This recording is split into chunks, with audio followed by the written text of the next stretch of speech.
Hello again, it's me. Thank you so much for coming back to spend a little bit of time with me and to join in on this conversation about something I've been thinking about very deeply these last few weeks. If you've been here before, you know I don't come to you with theories or things I've read somewhere. I come to you with what I'm living, what I'm feeling, what I'm learning, sometimes the hard way. And today I want to talk about something that has surprised me about getting older. Not the wrinkles, not the aches, not the things people usually talk about, but something I never expected to become so important, so precious, so fiercely guarded. And that is the one thing I now protect more than anything else in my life. So walk with me for a moment. There's something I need to say. Hold it close. Don't let it slip. The world is loud, but this is yours. Say you'll keep it. Don't let go. Let the noise fade. Let it fall away. You and this. You don't need the rest. As we have often talked about here, life has a way of teaching you things you didn't ask to learn, doesn't it? We can live for decades believing we understand ourselves, and then one day something happens. Something small sometimes, something quiet, and you realize you've been living with a blind spot you never knew was there. Those of you who have followed me for a while know that I've always been someone who gave freely. Freely of my time, freely of my energy, freely of my heart. If someone needed me, I was there. If someone called, I answered. If someone was struggling, I took it on as though their struggle was mine. And for most of my life, I believed that was simply who I was. I wore it like a badge. I was the one who showed up. I was the one who could be counted on. I was the one who would pour from her cup until the cup was empty, and then I would somehow find a little more to pour. Well, let me tell you what happened a few months ago that changed everything. A woman I have known for many years. Someone I considered a close friend. Someone I had helped through a difficult divorce. Someone I had sat with late at night when she was crying and didn't know how she would go on, called me one morning. And the call started the way her calls always started. She was upset. She was in crisis. There was a new problem, a new drama, a new situation that she needed help navigating. And I did what I always did. I listened. I comforted. I advised. I told her I would be there for her. I spent an hour on the phone with her, and by the time I hung up, I was drained. Not just a little tired, drained in a way that settled into my bones and stayed there for the rest of the day. And then 2 days later, she called again. And the story had changed. The crisis she had been so consumed with 2 days earlier had been replaced by a new one. And I realized something I had somehow never let myself see before. There was always a crisis. There was always a fire. There was always something she needed from me. And the thing I had been interpreting as friendship, as loyalty, as love, was actually a one-way street where my energy flowed out and nothing ever came back. Not comfort, not reciprocity, not even a simple, "How are you doing, really?" Now, I know what a lot of you are probably thinking. You're thinking, well, why didn't you set boundaries earlier? Why didn't you say something? And I understand that question. But if you have ever been the person in your family or your friend group who everyone turns to, you know it's not that simple. You don't even realize you're giving too much because giving is your normal. It's your default. It's who you believe yourself to be. And the thought of pulling back feels like betrayal. It feels like you're abandoning someone who needs you. It feels like you're being selfish. And if there's one thing that has been drilled into many of us, especially women of my generation, it's that being selfish is the worst thing you can be. But that evening, after the second call, I sat in my kitchen and I felt something I had been pushing down for a long time. I felt resentment, not toward her exactly, toward myself. for not protecting the one thing that I now understand is more valuable than anything I own, anything I've earned, anything I've built. And that one thing is my peace of mind, my inner quiet, the space inside me where I am whole, where I am centered, where I am not being pulled in 100 directions by other people's needs and other people's chaos.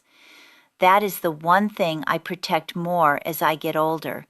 And I want to tell you why and how, because I think if you are watching this and you are someone who gives and gives and gives, there might be lessons here that could save you from the exhaustion I had to walk through to learn. Let it go. Let their storm be their storm. You are not the harbor for everyone. You were never meant to be. Let it go. The first lesson I've had to learn, and I say learn because I am still learning it every single day, is that peace is not something you find. It is something you protect. For most of my life, I thought peace was a destination. I thought if I could just get through this crisis, resolve this conflict, help this person, finish this project, then I would arrive at peace. I would finally get to rest. But peace is not at the end of the road. Peace is the road itself. It is the ground you stand on. And if you don't guard it, if you let everyone walk across it with their muddy boots and their emergencies and their demands, it gets trampled. And then you look around and you wonder why you feel so depleted, so anxious, so disconnected from yourself. It's because the ground beneath you has been worn away. I had to start saying no.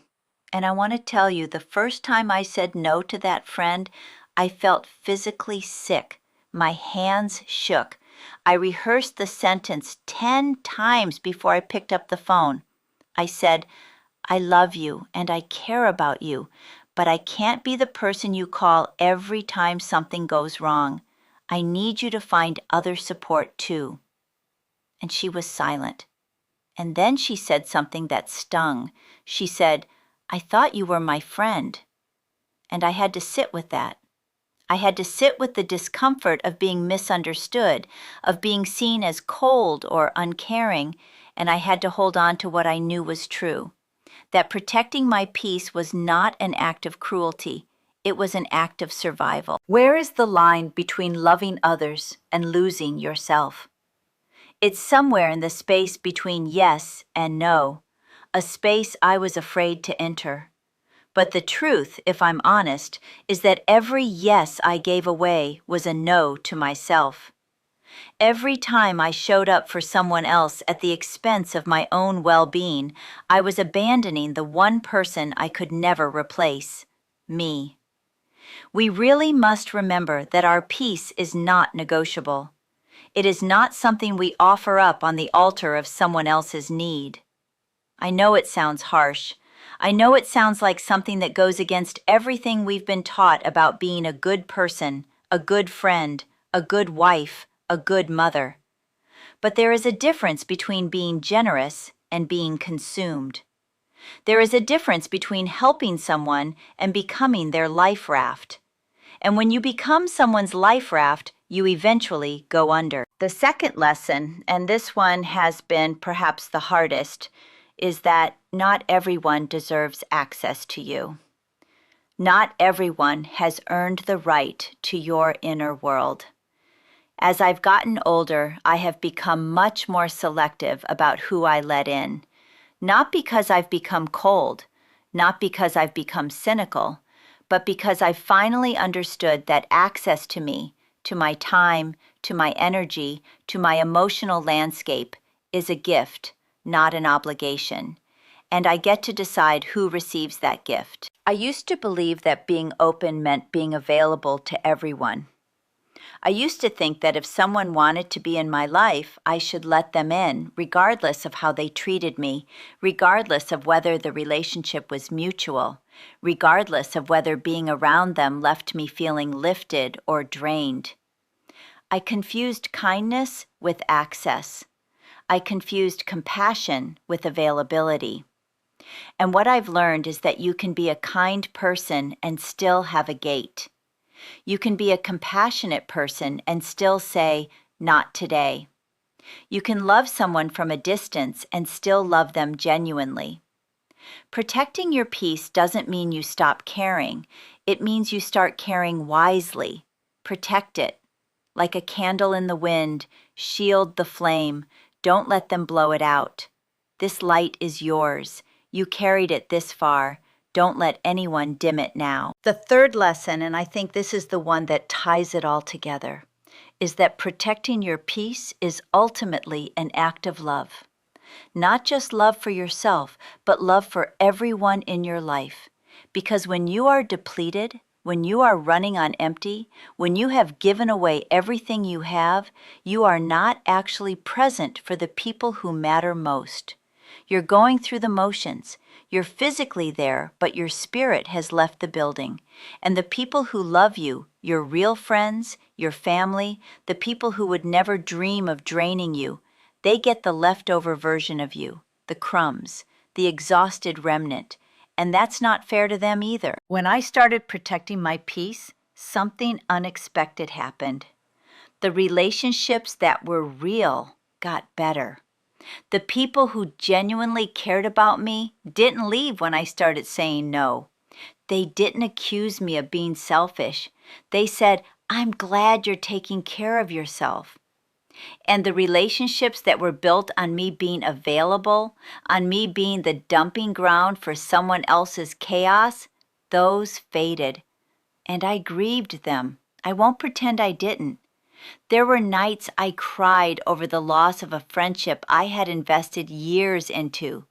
There were mornings I woke up and reached for my phone to check on someone before remembering that I had let that go.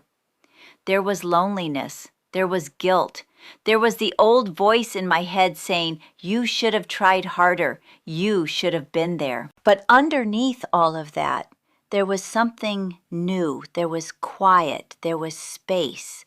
There was the feeling of waking up in the morning and not immediately bracing for someone else's crisis. There was the ability to sit with my own thoughts, my own feelings, my own life, without the constant interruption of other people's demands. And that quiet, that space, that peace was worth every uncomfortable conversation, every moment of guilt, every friendship that fell away. Slow down. The world doesn't need all of you. Keep something for yourself. Look around.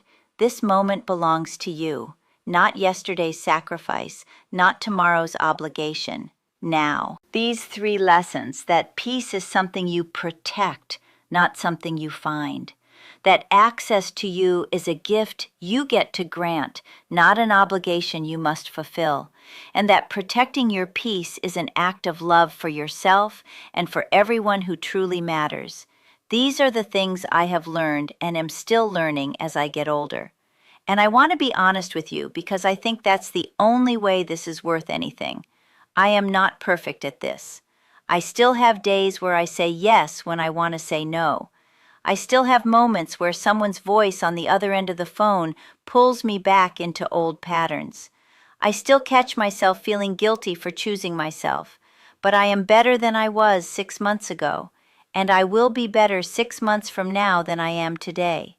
Because every day that I choose peace, I am reinforcing a new way of being, and slowly, that new way becomes who I am. I think about the years I spent pouring out without refilling. I think about the mornings I woke up already tired because I had spent the night worrying about someone else's problems. I think about the conversations I didn't have with people I loved because I was too consumed with someone else's drama to be present in my own life. And I grieve those years a little. Not with regret, because I believe everything happens the way it's meant to, but with a tenderness for the woman I was, the woman who didn't know yet that her peace was worth protecting, who didn't know yet that she was allowed to keep something for herself. So if you are here today, and you are the one everyone turns to, the one who always shows up, the one who pours and pours and pours. I want you to hear me. Your peace is not a luxury. It is not something you earn after everyone else is taken care of. It is the foundation of everything else in your life. Without it, you cannot be the person you want to be for the people who truly matter. Without it, you cannot be the person you want to be for yourself. And getting older, if it teaches us nothing else, should teach us that time is finite and energy is finite, and the days of giving yourself away to everyone who asks are over. You are allowed to protect what's yours. You are allowed to say no. You are allowed to choose yourself and still be a good person. You are allowed to keep your peace and still love people. You are allowed to have a gate and still have a heart. Keep your faith, whatever that faith looks like for you, in God, in the universe, in the quiet wisdom of your own heart, because faith is what gives you the strength to let go of what was and trust what will be.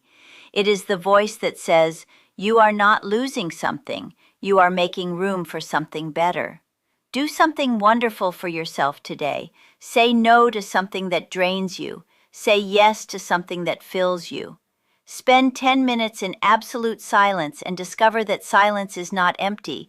It is full of everything you've been too busy to hear. Be kind to whoever crosses your path today, including yourself, especially yourself, because you have been pouring out for so long, and it is long past time to pour back in. Let's all protect our peace together. Let's all take this journey inward, not away from love, but toward the kind of love that starts with yourself. I will see you in my next video.